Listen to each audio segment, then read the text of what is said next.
welcome.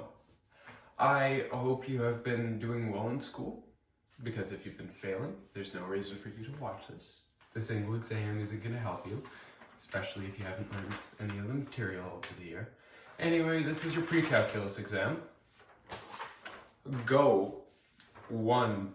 Can you identify what number is which? We have a sheet for this, by the way, so if you don't know anything, especially this, because it's memorization, write it down.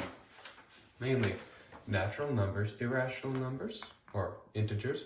Integers are like everything from negative infinity to positive infinity by counting by whole numbers. Does that make any sense? I hope it does. Natural numbers, those are whole numbers from 1 to infinity. Regular infinity, not negative. Yes, my lips are horribly cracked. Anyways, I know you can't see half of me because tripod. Anyways, irrational numbers basically can't be put as a over b. Rational numbers can be put as a over b. Basically, 2 over 1. That's a over b. Irrational numbers, they go on for infinity and are on repeating. So you can't put them as like 3 point infinity to infinity. That doesn't work. You can't put pi over 1 or over however many zeros that would be, because it would be infinite zeros. It just won't work. Does that make any sense? I hope so. Anyways, those are irrational numbers. Now, real numbers are all numbers. Yes, all numbers are real numbers, assuming it doesn't have I. I is an imaginary number. That is the square root of -1. Technically, it's the square root of anything negative, but -1 is the baseline. So if it is something else negative, it would be I times whatever that was. Does that make any sense? That is a complex number. You don't need this for that. I am spewing garbage. Anyways, trigonometry. Is went over this in class. I will let you see my sheet.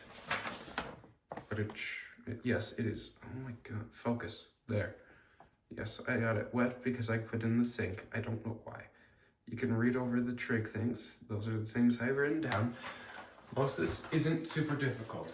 There is the fractional ones, which we did in grade A, which apparently everyone hated this year for some bloody reason.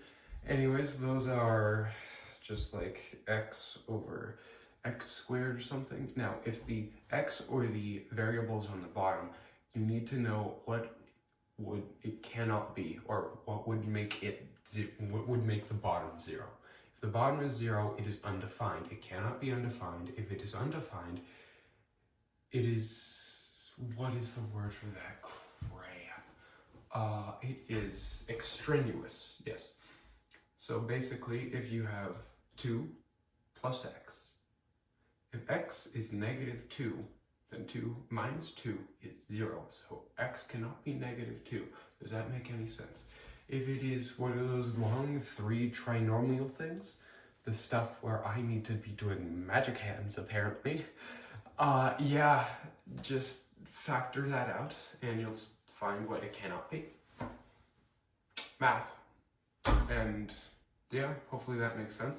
Now, remember that fractional thing, you're going to have fraction plus fraction, and it's not going to have an equal sign.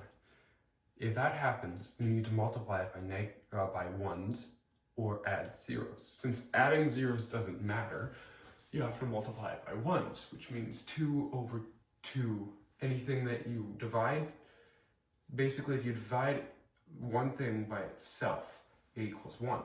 So multiply that by that to get the denominators the same, so that you can add them together and make it one fraction to simplify, and then factor it out again so that you know what you have. Factor it out in the beginning and then factor it out in the end so that you can erase things so that you don't lose marks. Does that make sense? I hope it does. Good luck on your test. This is a basic overview. Again, sheet. If you have everything on here, you should be good. That's all I'm putting. Oh, revenue equals amount times price. Yes, good luck. Goodbye. I don't have much time to do this because I'm bored watching Gladiator 2.